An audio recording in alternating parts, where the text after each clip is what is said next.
Hello കൂട്ടുകാരെ, welcome back to my YouTube channel. ഇന്ന് നമ്മൾ വീടിനടുത്തുള്ള പോങ്ങുമല ശ്രീ ആയിരവല്ലി ക്ഷേത്രത്തിലേക്കാണ് പോകുന്നത്. ഈ ക്ഷേത്രത്തിൻ്റെ പ്രത്യേകത സാധാരണ ക്ഷേത്രങ്ങൾ പോലെ അല്ല കേട്ടോ. ഒരു കുന്നിൻ്റെ മുകളിലാണ്, അതും തികച്ചും പാറക്കെട്ടുകളിലൊക്കെ കയറി ഇറങ്ങി വേണം നമ്മൾ ഈ ക്ഷേത്രത്തിലേക്ക് പോകാൻ. വെറും പാറയല്ല, കൂറ്റൻ പാറകളാണ്. അതുകൊണ്ട് തന്നെ നടന്ന് ചെല്ലുക എന്ന് പറഞ്ഞത് കുറച്ച് റിസ്ക് ആയിട്ടുള്ള കാര്യമാണ്. പ്രത്യേകം ശ്രദ്ധിക്കണം നമ്മൾ ഈ പാറയിലൂടെ നടക്കുമ്പോൾ. മഴയുള്ള സമയമാണെങ്കിൽ നല്ല വഴുക്കലുണ്ടാവും. അതുകൊണ്ട് തന്നെ പാറയിലൂടെ നടക്കുമ്പോൾ പ്രത്യേകം ശ്രദ്ധ വേണം. കുറച്ച് ദൂരമുണ്ട് നമുക്ക് അവിടേക്ക് നടന്നെത്താനായിട്ട്. അല്ലുവും ചേട്ടനും കൂടെ നടക്കുകയാണ് മുകളിലേക്ക്.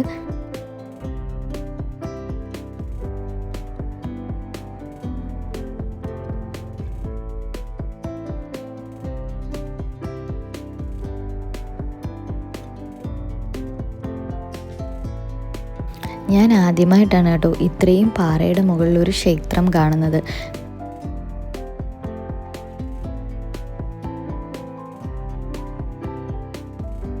നടന്നു കയറാൻ നല്ല ബുദ്ധിമുട്ടുണ്ടായിരുന്നെങ്കിലും ഒരു പ്രത്യേക എൻ്റർടൈൻമെൻ്റ് ആയിരുന്നു അവിടേക്ക് പോയിരുന്നത്.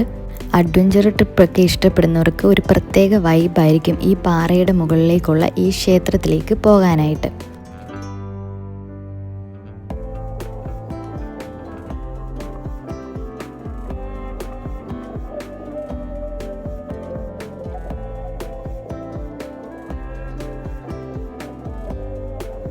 കുന്നുകളും മരങ്ങളും മലനിരകളും ഒക്കെ ആയിട്ട് ഒരു പ്രത്യേക ഭംഗിയാണ് കേട്ടോ ഇതിൻ്റെ മുകളിൽ കയറി നിന്നിട്ട് താഴേക്ക് നോക്കുമ്പോഴേക്കും. നിറയെ പച്ചപ്പ് നിറഞ്ഞു കിടക്കുകയാണ്.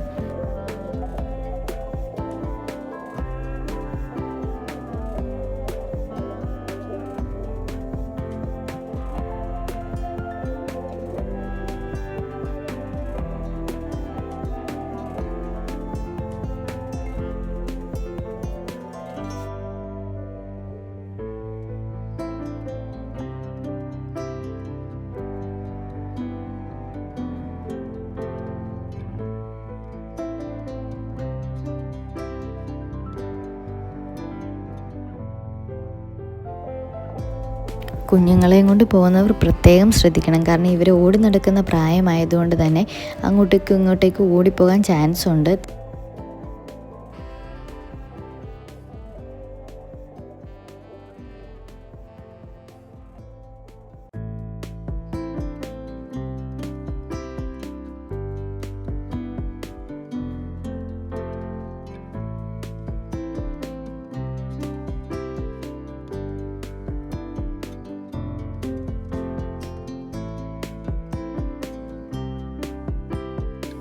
വലിയ തിരക്കുകളൊന്നുമില്ലായിരുന്നു. നമ്മൾ ഈവനിങ് ടൈമിലാണ് പോയിരുന്നത്.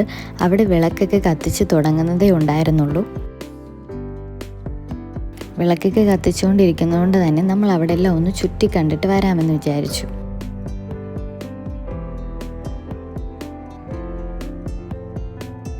നമ്മളെയൊക്കെ ഭയങ്കര ഇൻട്രസ്റ്റോട് കൂടിയിട്ടാണ് അല്ലൂസ് ഈ പാറയിലെല്ലാം വലിഞ്ഞു കയറുന്നത്. പക്ഷേ എനിക്ക് കുറച്ച് പേടിയുണ്ടായിരുന്നു കേട്ടോ. ഇവനാണെങ്കിൽ കയ്യിൽ നിൽക്കില്ല. ആ പാറയ്ക്കിടയിൽ ഒരു ചെമ്പകം പൂത്ത് നിൽക്കുന്നുണ്ടോ, എന്ത് ഭംഗിയാണെന്നറിയാമോ അത് കാണാൻ.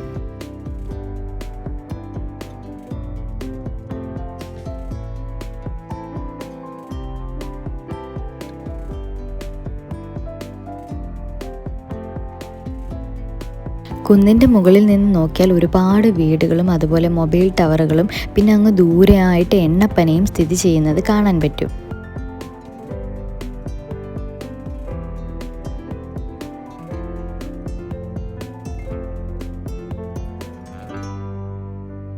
നമ്മളുടെ വീടിനടുത്ത് ഇത്രയും മനോഹരമായ ഒരു സ്ഥലം ഉണ്ടായിരുന്നെന്ന് ഞാൻ ആദ്യമായിട്ടാണ് കേട്ടോ അറിയുന്നത്. ചേട്ടൻ എപ്പോഴും പറയുമായിരുന്നെങ്കിലും അവിടേക്ക് പോകാനായിട്ട് മനസ്സ് തോന്നിയത് ഇപ്പോഴാണ്. കാരണം ചെന്ന് കണ്ടപ്പോഴാണ് ഇത്രയും ഒരു അടിപൊളി സ്ഥലം ഇതിനു മുമ്പ് കണ്ടിട്ടില്ല എന്ന് തന്നെ പറയാം. കാരണം പാറക്കെട്ടുകൾ ഇങ്ങനെ അടുക്കി അടുക്കി ഇരിക്കുന്നതൊക്കെ കാണാൻ പ്രത്യേക ഭംഗിയാണ്.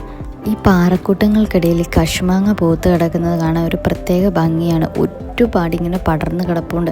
അതിൽ ചുമന്ന കളറിലും പച്ച കളറിലും ഒക്കെ ആയിട്ട് നിൽക്കുന്നത് ഒരു പ്രത്യേക ഫീലായിരുന്നു കേട്ടോ. കുട്ടിക്കാലത്ത് കണ്ടിട്ടുണ്ടെന്നല്ലാതെ പിന്നീട് വളർന്നു കഴിഞ്ഞതിന് ശേഷം ഇങ്ങനെ ഒരു കാഴ്ച ഞാൻ ഇവിടെയാണ് പിന്നീട് കാണുന്നത്.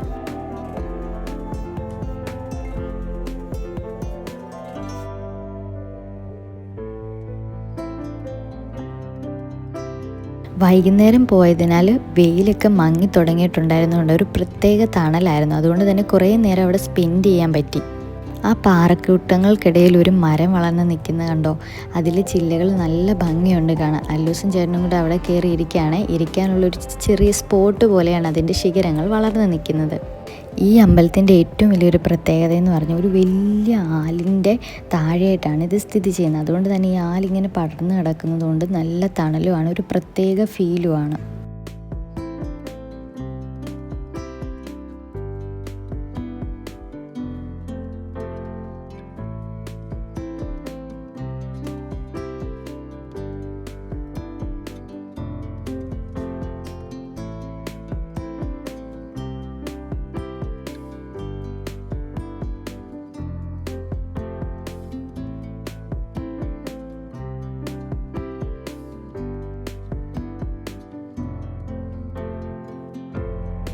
അമ്പലത്തിൽ വിളക്കൊക്കെ കത്തിച്ച് തുടങ്ങിയിട്ടുണ്ട്. അപ്പം നമ്മൾ തൊഴാനായിട്ട് പോവുകയാണ്. അല്ലൂസ് പോയി ഇരുന്ന് തൊഴുന്നുണ്ട്, പക്ഷെ ആൾ കണ്ണാടി മാറ്റാൻ മറന്നുപോയി കേട്ടോ. അവിടെ ഒരു പൂജാരി മാത്രമാണുള്ളത്. പൂജാരി നമുക്ക് അവിടുത്തെ കാര്യങ്ങളെല്ലാം പറഞ്ഞു തരുമായിരുന്നു. ആ ആലിൻ്റെ വള്ളികളിലായിട്ട് ഒരുപാട് മണികൾ കെട്ടിയിട്ടിട്ടുണ്ട്. ഈ അമ്പലത്തിലെ പ്രാധാന്യ ദിവസം വൃശ്ചിക മാസത്തിലാണ്. അന്നാണ് ഇവിടെ ഏറ്റവും കൂടുതൽ വിളക്കുകളും പൊങ്കാലയൊക്കെ നടത്താറുള്ളത്. നമ്മളവിടെ അമ്പലത്തിലൊക്കെ തൊഴുത് പ്രസാദമൊക്കെ വാങ്ങിച്ചിട്ട് നമ്മൾ പുറത്തേക്ക് ഇറങ്ങുകയാണ്. അമ്പലത്തിനുള്ളിലെ വ്യൂ അധികം എടുത്തില്ല, കാരണം പ്രൈവസി ഒരു പ്രശ്നമാണല്ലോ. വിഗ്രഹത്തിൻ്റെ ഒന്നും വീഡിയോസ് എടുക്കരുത് എന്ന് മുമ്പ് അറിവുള്ളത് കൊണ്ട് തന്നെ നമ്മൾ അധികം അവിടെ വീഡിയോ ഒന്നും എടുത്തിട്ടില്ല. ആലിൻ്റെ വള്ളികളെല്ലാം വളർന്നു കിടക്കുന്ന കാണാൻ ഒരു പ്രത്യേക ഭംഗിയായിരുന്നു. നോക്കിക്കേ, അത് കണ്ടിട്ട് അല്ലൂസും അജിഷേണ്ണും നോക്കിക്കൊണ്ടിരിക്കുന്നത് കണ്ടോ? അല്ലു ഇവിടെ ഇരുന്ന് പാട്ടൊക്കെ പാടുന്നുണ്ട് കേട്ടോ. അവൻ ആദ്യമായിട്ടാണ് ഇങ്ങനെയുള്ള സ്ഥലങ്ങളൊക്കെ എക്സ്പ്ലോർ ചെയ്യുന്നത്.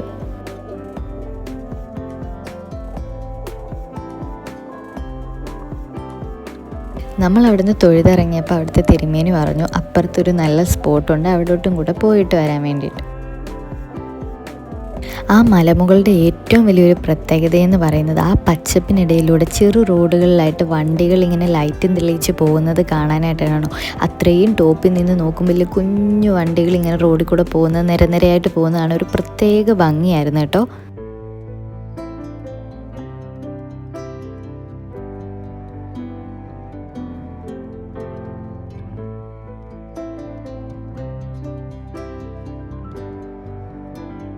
അല്ലൂസും ചേട്ടനും കൂടെ അങ്ങ് നടന്നു പോവുകയാണ്. ഇവരുടെ ഒപ്പം എത്താൻ ഞാൻ കുറച്ച് പാടുപെടുന്നുണ്ട്, കാരണം അത്യാവശ്യം വ്യൂസൊക്കെ കവർ ചെയ്ത് എടുത്തു വരുമ്പോഴത്തേക്ക് അവർ നടന്നങ്ങ് പോയിട്ടുണ്ട്. പണ്ട് ഇവിടെ അത്ര വലിയ പ്രാധാന്യമില്ലായിരുന്നതിനാൽ വളരെ ചെറിയ റോഡായിരുന്നു. കഷ്ടിച്ച് ഒരാൾക്ക് നടക്കാൻ പാകത്തിനുള്ള ഒരു റോഡായിരുന്നു ഈ ഒരു പാറയുടെ മുകളിലേക്ക് എത്തപ്പെടാൻ വേണ്ടിയിട്ട്. പക്ഷേ ഇപ്പോൾ അത് വഴിയൊക്കെ വെട്ടി നല്ല അത്യാവശ്യം വീതിക്കാക്കിയിട്ട് ലൈറ്റുകളൊക്കെ കൊടുത്തിട്ടുണ്ട്, പൈപ്പ് കണക്ഷനൊക്കെ കൊടുത്ത് അത്യാവശ്യം ഒരു അമ്പലം പോലെ തന്നെ അവർ പരിപാലിക്കുന്നുണ്ട്. അല്ലൂസും ചേട്ടനും നടന്ന് ക്ഷീണിച്ച് അവിടെ വന്ന് കിടക്കുകയാണ് കേട്ടോ. നമ്മളവിടെ ഇരുന്നപ്പോഴത്തേക്ക് ഒരാൾ അവിടെ വന്ന് എത്തി നോക്കുന്നതായിരുന്നു. വേറെ ആരുമല്ല കേട്ടോ, ഒരു പൂച്ച സാറ്. പക്ഷെ ആളെ ക്യാമറ പകർത്താൻ നോക്കിയിട്ട് കിട്ടിയില്ല, കാരണം ആൾ കുറച്ച് താഴെയായിരുന്നു, നമ്മൾ കുറച്ച് മുകളിലുമാണ് നിന്നിരുന്നത്. ഒരുപാട് നമ്മൾ അങ്ങ് താഴേക്ക് പോയി കഴിഞ്ഞാൽ ചിലപ്പോൾ കാലൊക്കെ തെറ്റിപ്പോയാൽ അങ്ങ് താഴേക്ക് പോകും. കുഞ്ഞു കുഞ്ഞു പൂക്കളും അതുപോലെ തന്നെ കുഞ്ഞു ചെടികളും ഒക്കെ നിൽക്കുന്നത് ഒരു പ്രത്യേക ഫീലാണ്. പാരിജാതം, അതുപോലെ തന്നെ മുല്ല, അങ്ങനെ കുഞ്ഞു കുഞ്ഞു നല്ല ഭംഗിയുള്ള ചെടികളെല്ലാം ഈ പാറകൾക്കിടയിൽ വളർന്നു നിൽപ്പുണ്ട്. നമ്മളവിടെ ഇരിക്കുന്ന സമയത്ത് ചെറിയ മഴച്ചാറ്റൽ പോലെ വരുന്നുണ്ടായിരുന്നു. മേഘങ്ങളെല്ലാം ഇരുണ്ടുകൂടി കാലാവസ്ഥയ്ക്ക് ചെറിയൊരു മാറ്റം വന്നപ്പോൾ തന്നെ തിരുമേനി നമ്മളോട് പറഞ്ഞു സന്ധ്യ ആവുന്നതിന് മുമ്പ് ഇറങ്ങി തുടങ്ങാൻ. കാരണം പാറക്കെട്ടുകളിൽ വെള്ളം വീണ് കഴിഞ്ഞാൽ നല്ല വഴുക്കലുണ്ടാവും, നന്നായിട്ട് തെന്നുകയും ചെയ്യും. നമ്മൾ വിചാരിക്കുന്നത് പോലെയല്ല, നല്ല താഴ്ചയുണ്ട്. നമ്മൾ മുകളിൽ കയറി നിന്ന് കഴിഞ്ഞാൽ തെന്നിക്കഴിഞ്ഞാൽ താഴ്ച നമുക്ക് എങ്ങും പിടിക്കാൻ പറ്റത്തില്ല, കാരണം നിരപ്പായ പാറകളാണ്. അതുകൊണ്ട് തന്നെ ഇരട്ടി തുടങ്ങും മുമ്പ് നമ്മൾ മെല്ലെ അവിടെ നിന്ന് ഇറങ്ങുന്നുണ്ടായിരുന്നു. കയറിയതിനേക്കാൾ മനോഹരമായ കാഴ്ചകളായിരുന്നു ഇറങ്ങിയപ്പോൾ.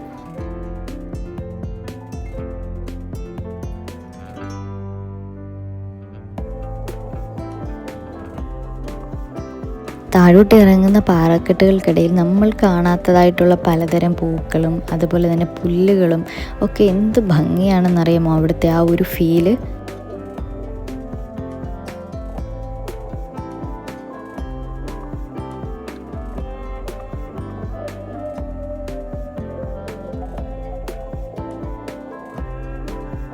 കാടിനിടയിലൂടെ പാറക്കെട്ടുകളിലൊക്കെ നടന്ന് ഇങ്ങനെയൊരു യാത്ര ആർക്കാണ് ഇഷ്ടമല്ലാത്തത്?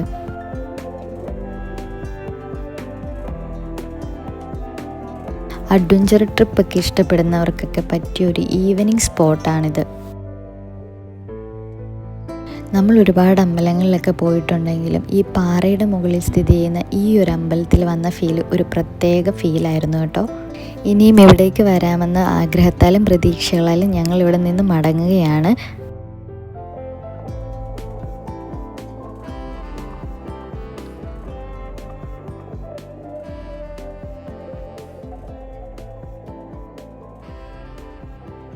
എൻ്റെ ഈ വീഡിയോ നിങ്ങൾക്ക് ഇഷ്ടപ്പെട്ടെങ്കിൽ നിങ്ങൾ മറ്റുള്ളവരിലേക്കും കൂടി ഷെയർ ചെയ്ത് കൊടുക്കുക. ഒപ്പം എൻ്റെ ഈ ചാനൽ ആദ്യമായിട്ട് കാണുന്ന എൻ്റെ കൂട്ടുകാർ ഒന്ന് സബ്സ്ക്രൈബ് ചെയ്ത് സപ്പോർട്ട് ചെയ്യാനും മറക്കല്ലേ. അപ്പം മറ്റൊരു വീഡിയോയുമായി വീണ്ടും കാണുന്നത് വരെ ബായ്.